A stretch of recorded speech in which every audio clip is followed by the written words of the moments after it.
అందరికీ నమస్కారం అండి. Welcome to Bharati TV.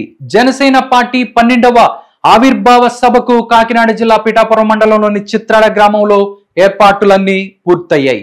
ఒక్కసారి మనం ఫ్లాష్ బ్యాక్ వెళ్తే 12 సంవత్సరాల క్రితం పవన్ కళ్యాణ్ ఇదే రోజున పార్టీని స్థాపించాడు జనసేన పేరుతో. నిజం కదా?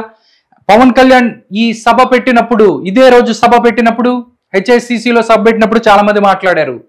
ఆయన చిరంజీవి గారు ఒక పార్టీ పెట్టి తీసుకెళ్లి కాంగ్రెస్లో విలీనం చేశాడు, ఈయన తీసుకెళ్లి ఎక్కడో భారతీయ జనతా పార్టీయా లేకపోతే తెలుగుదేశం పార్టీలో విలీనం చేస్తాడు, ఇలా చాలా మంది మాట్లాడారు.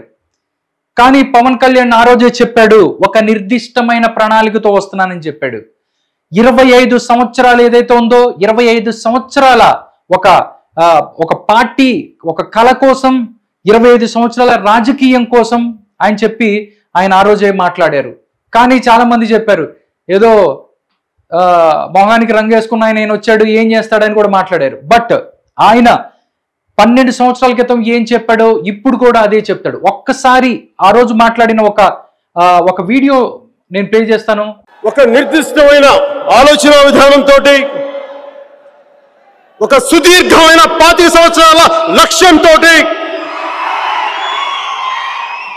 నేను ఇలా మీ ముందుకు వచ్చాను, పార్టీ పెట్టాను. దాని పేరు జనసేన. జనసేన జనసేన మీ సేన, సామాన్యుల సేన, మన భారతదేశపు సేన. 12 సంవత్సరాల క్రితమే ఆయన చెప్పాడు, ఇది 25 సంవత్సరాల కోసం, ఒక 25 సంవత్సరాల రాజకీయం చేయడం కోసం నేను ఈ పార్టీ పెట్టాను. ఇది మీ సేన, మన సేన, మనందరి సేన, భారతదేశపు సేన అని చెప్పి ఆయన మాట్లాడారు. అదే మాట ప్రకారమే, అదే మాటతో ఆంధ్రప్రదేశ్కు సంబంధించి రాజకీయాలలో 2 సార్లు ఏదైతే 2 చోట్ల పవన్ కళ్యాణ్ ఓడిపోయినా కానీ, 2 చోట్ల ఓడిపోయినా వెళ్ళిపోతాడు రాజకీయాల నుంచి అని చెప్పాడు. మిగతా వాళ్ళందరూ కూడా, జగన్మోహన్ రెడ్డి గారు మొత్తం వైఎస్ఆర్ కాంగ్రెస్ పార్టీ లీడర్స్తో వ్యక్తిగతంగా ఆయన తిట్టించారు, వెళ్ళిపోతాడు అని చెప్పి. కానీ ఎక్కడా కూడా తగ్గలేదు. ఆయన అనుకున్న దానికోసం ఎన్నో మాటలు పడ్డాడు. దానికి సంబంధించి అందరితో, కనీసం ఆయన స్థాయి కూడా లేని వాళ్ళతో, కనీసం వాళ్ళెవరో కూడా తెలియదు, వాళ్ళందరితో కూడా మాటలు పడ్డాడు. అయినా కానీ ఒక నిర్దిష్టమైన ప్రణాళికతోటి 25 సంవత్సరాలు భవిష్యత్ కోసం నేను వస్తున్నాను, రాజకీయం చేయడం కోసం, ప్రజలకి సేవ చేయడం కోసం నేను వస్తున్నానని చెప్పి పవన్ కళ్యాణ్ పొలిటికల్ గేమ్ చేంజర్గా మారారు. 2024 ఎలక్షన్స్ లో 100% స్ట్రైక్ రేట్ తో పవన్ కళ్యాణ్ మొత్తం ఎక్కడ పోటీ చేసిన అన్ని స్థానాలలోనూ ఆయన గెలిచి నిజమైన is a political game changer అనిపించుకున్నారు.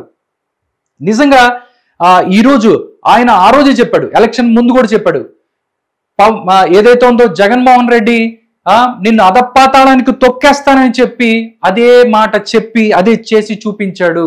మళ్ళీ గెలిచి ఆవిర్భావ దినోత్సవం జరుపుకుందాం అని చెప్పి పవన్ కళ్యాణ్ ఏదైతే మాట చెప్పాడో దానికి అనుగుణంగానే ఈరోజు ఏదైతే జనసేన పార్టీ 12వ ఆవిర్భావ దినోత్సవానికి సంబంధించి ఆయన అక్కడికి రాబోతున్నారు. నిజంగా స్పీచ్ ఎలా ఉండబోతుంది ఏంటన్నది కూడా చూసుకుంటే పవన్ కళ్యాణ్ ఒక పవర్ఫుల్ స్పీచ్ రెడీ అయిపోయిందని చెప్పొచ్చు. ఎందుకంటే ఒకవైపు చూస్తే జగన్మోహన్ రెడ్డి గారు ఒకసారి ఆయన ఏది కార్పొరేటర్కి ఎక్కువ, ఎమ్మెల్యేకి తక్కువ అని చెప్పి పవన్ కళ్యాణ్ని దూషించిన తర్వాత మిగతా వాళ్ళందరూ మాట్లాడారు, కానీ పవన్ కళ్యాణ్ దీని మీద స్పందించలేదు. కానీ ఈరోజు అంతకంత రెట్టింపు ఏదైతే ఆ మాటలతోనే సమాధానం చెప్పబోతున్నాడు పవన్ కళ్యాణ్ జగన్మోహన్ రెడ్డికి. ఏదైతే నేను అధపాతాళానికి తొక్కేస్తాను అని చెప్పాడు పవన్ కళ్యాణ్, జగన్మోహన్ రెడ్డిని అలాగే తొక్కేశాడు అధపాతాళానికి. నిజంగా చూస్తే వైఎస్ఆర్ కాంగ్రెస్ పార్టీలో లీడర్లు ఎవరైతే పక్కనున్న విజయసాయి రెడ్డి దగ్గర నుంచి మొత్తం బాలినేని శ్రీనివాసరెడ్డి మొత్తం అందరూ కూడా వెళ్ళిపోయిన పరిస్థితి. ఎప్పుడు ఎవరు వెళ్ళిపోతారో తెలియని పరిస్థితి. మరో పక్క చూస్తే అసెంబ్లీ కూడా రాలేని పరిస్థితి. పవన్ కళ్యాణ్ కానీ, చంద్రబాబు నాయుడు గారిని కానీ, దాంతోపాటు లోకేష్ని కూడా ఎదుర్కొనే ధైర్యం లేకుండా ఆయన నాకు ప్రతిపక్ష హోదా ఇస్తే వస్తాను ఇలా చెప్పుకుంటూ పోయి అక్కడ కూడా వెళ్ళని పరిస్థితి. నిజంగా పవన్ కళ్యాణ్ చెప్పిన మాట మీదే నిలబడ్డాడు. ఆయన ఏదైతే ఉందో పవన్ కళ్యాణ్ ఆయన్ని జగన్మోహన్ రెడ్డిని అధపాతాళానికి తొక్కేస్తాను అని చెప్పాడు, అలాగే చేశాడు. నెక్స్ట్ గెలిచే ఆవిర్భావ సభ జరుపుకుందామని చెప్పాడు, అలాగే పవన్ కళ్యాణ్ ముందుకెళ్తున్నాడు అని చెప్పొచ్చు. ఒక్కసారి మనం చూసుకుంటే అక్కడ సర్వం సిద్ధమయ్యాయి. జనసేన పార్టీ 12వ ఆవిర్భావ సభకు కాకినాడ జిల్లా పిఠాపురం మండలంలోని చిత్రాడ గ్రామంలో ఏర్పాట్లు మొత్తం కూడా పూర్తయ్యాయి.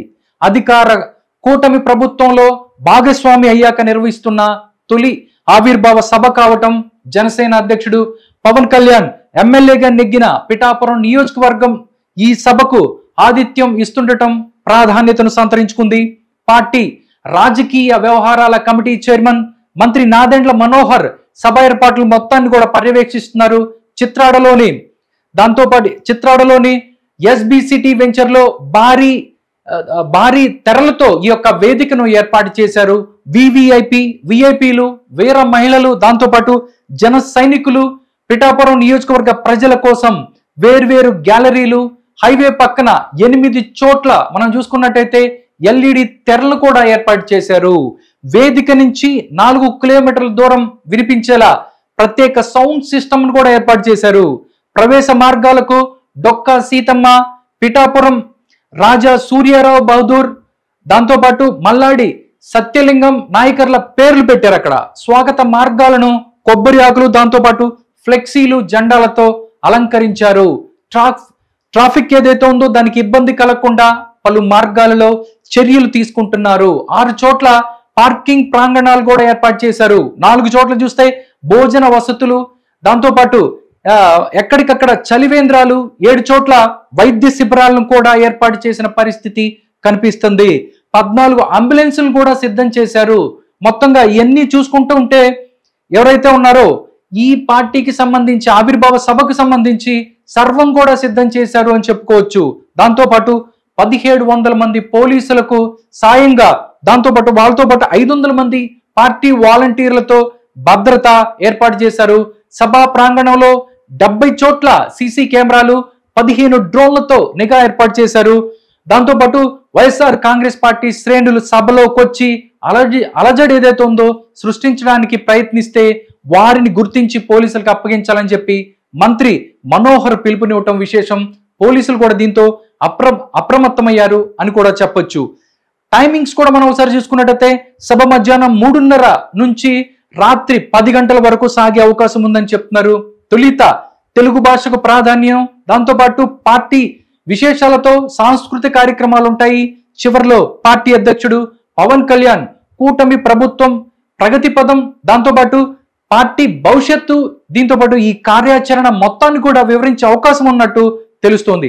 ఒక్కసారి పవన్ కళ్యాణ్ గారి పర్యటన వివరాలు కూడా మనం ఒకసారి చూస్తే, పవన్ కళ్యాణ్ గారు శుక్రవారం మధ్యాహ్నం 3 గంటలకు మంగళగిరి నుంచి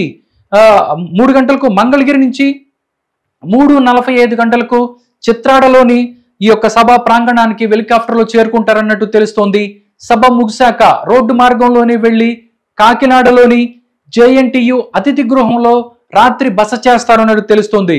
శనివారం ఉదయం 9:30 గంటలకు కాకినాడలోని పోలీస్ కవాతు మైదానం నుంచి హెలికాప్టర్లో బయలుదేరి 10:15 మంగళగిరి క్యాంపు కార్యాలయానికి చేరుకుంటారు అన్నట్లు తెలుస్తోంది. ఒక్కసారి మనం చూస్తే జనసేన పార్టీ 12 ఏళ్ల ప్రయాణం, భవిష్యత్తు కార్యాచరణను వేదిక నుంచి పవన్ కళ్యాణ్ వివరిస్తారన్నట్టు తెలుస్తోంది.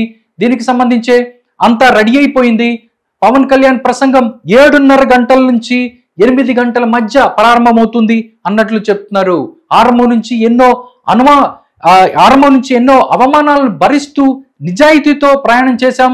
పోటీ చేసిన అన్ని స్థానాలలో గెలుపొందినందున జయకేతనం పేరుతో సభ నిర్వహిస్తున్నాం. పవన్ కళ్యాణ్ గెలిపించిన పిఠాపురం ప్రజలకు కృతజ్ఞతలు తెలిపేందుకే ఇక్కడ వేడుక నిర్వహిస్తున్నామని చెప్పి ఎవరైతే నాదెండ్ల మనోహర్ గారు కూడా అక్కడ మాట్లాడుతున్న పరిస్థితి కనిపిస్తుంది. నిజంగా చూసుకున్నట్టయితే నిజంగా ఈ యొక్క జనసేన పార్టీకి ఇది ఒక పెద్ద పండగ. ఎలా ఉండబోతుంది, పవన్ కళ్యాణ్ ప్రసంగం ఎలా ఉండబోతుంది, ఎవరెవరు ఏం మాట్లాడతారు అనే దాని మీద కూడా ఉత్కంఠ నెలకొంది. దాంతోపాటు అక్కడ సర్వం సిద్ధం చేశారు. ప్రతి ఒక్కడు కూడా ఎల్ఈడి స్క్రీన్లు అవ్వచ్చు, భద్రత అవ్వచ్చు, పోలీసులు కానీ, దాంతోపాటు వాళ్ళకి ఏదైతే మంచినీళ్లు కానీ భోజన ఏర్పాట్లు ఇవన్నీ కూడా సర్వం సిద్ధం చేశారు.